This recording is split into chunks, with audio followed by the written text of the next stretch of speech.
Bacaan liturgi Sabtu 2 November 2024. Pengenangan arwah semua orang beriman. Bacaan dari kitab kedua Makabe.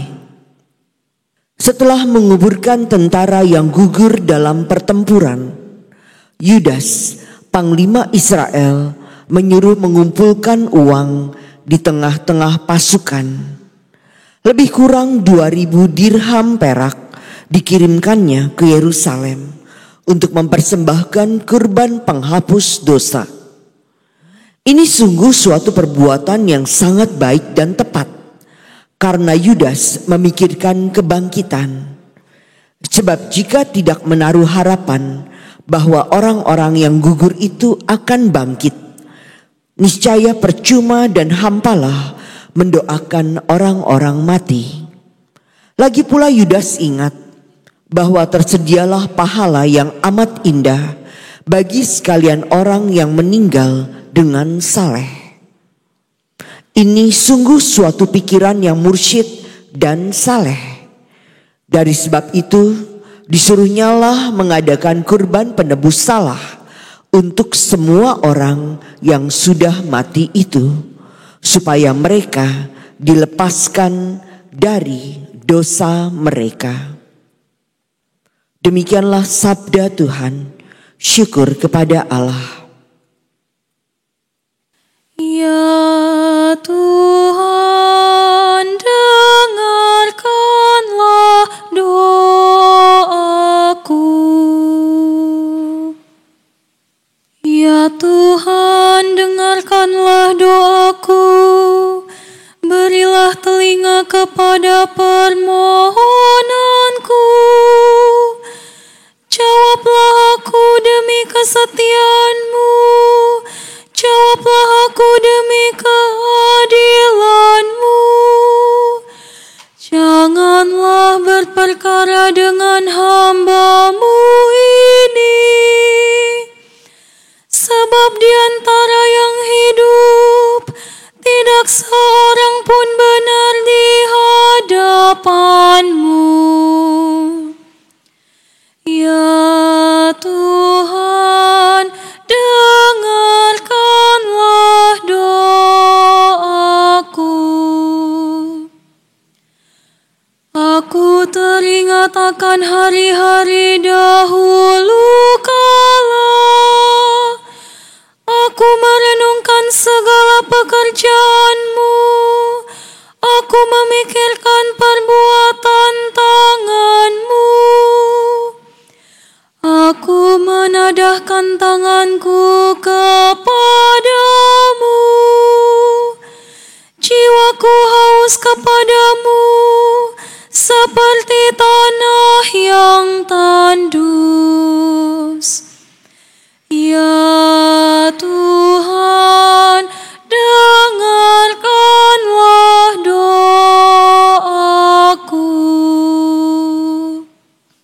Jawablah aku dengan segera ya Tuhan, sudah habislah semangatku. Perdengarkanlah kasih setia-Mu kepadaku pada waktu pagi, sebab kepadamu lah aku percaya.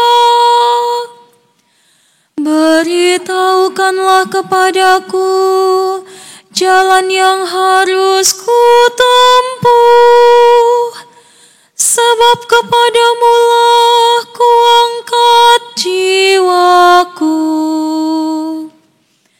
Ya Tuhan, dengarkanlah doaku. Ajarlah aku melakukan kehendak-Mu, sebab Engkaulah Allahku. Kiranya roh-Mu yang baik itu menuntun aku di tanah yang rata. Ya Tuhan, dengarkanlah doaku.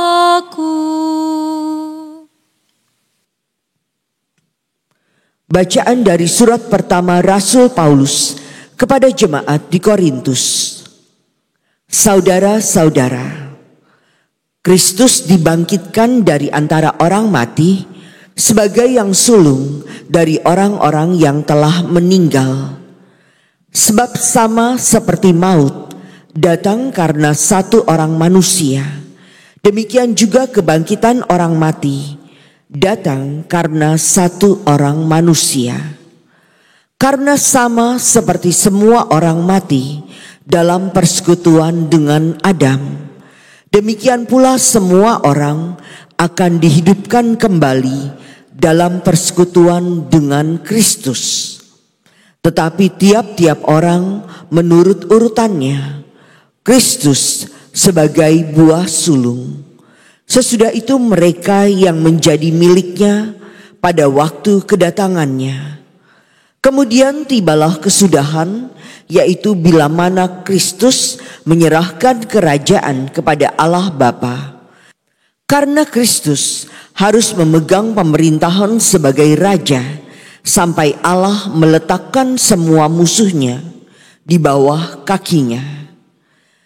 Tetapi kalau dikatakan bahwa segala sesuatu telah ditaklukkan, sudah barang tentu Allah sendiri yang telah menaklukkan segala sesuatu di bawah Kristus, tidak termasuk di dalamnya. Dan kalau segala sesuatu telah ditaklukkan di bawah Kristus, maka Kristus sendiri sebagai anak akan menaklukkan diri di bawah Dia yang telah menaklukkan segala sesuatu di bawahnya, supaya Allah menjadi semua di dalam semua. Demikianlah sabda Tuhan. Syukur kepada Allah. Haleluya, haleluya, haleluya, haleluya. Akulah kebangkitan dan hidup, sabda Tuhan. Barang siapa yang percaya kepadaku, ia akan hidup selama-lamanya.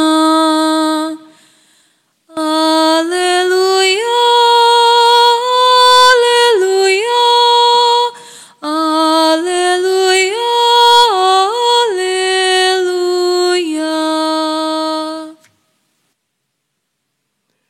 Inilah Injil suci menurut Yohanes. Dimuliakanlah Tuhan. Dalam rumah ibadat di Kapernaum, Yesus berkata kepada orang banyak, "Semua yang diberikan Bapa kepadaku akan datang kepadaku. Dan barang siapa datang kepadaku, ia tidak akan kubuang. Sebab aku telah turun dari surga, bukan untuk melakukan kehendakku, tetapi untuk melakukan kehendak Dia yang telah mengutus aku. Dan inilah kehendak Dia yang telah mengutus aku, yaitu supaya dari semua yang telah diberikannya kepadaku, jangan ada yang hilang, tetapi supaya kubangkitkan pada akhir zaman. Sebab inilah kehendak Bapa-Ku, yaitu supaya setiap orang yang melihat Anak dan yang percaya kepadanya beroleh hidup yang kekal, dan supaya aku membangkitkannya pada akhir zaman." Demikianlah sabda Tuhan. Terpujilah Kristus.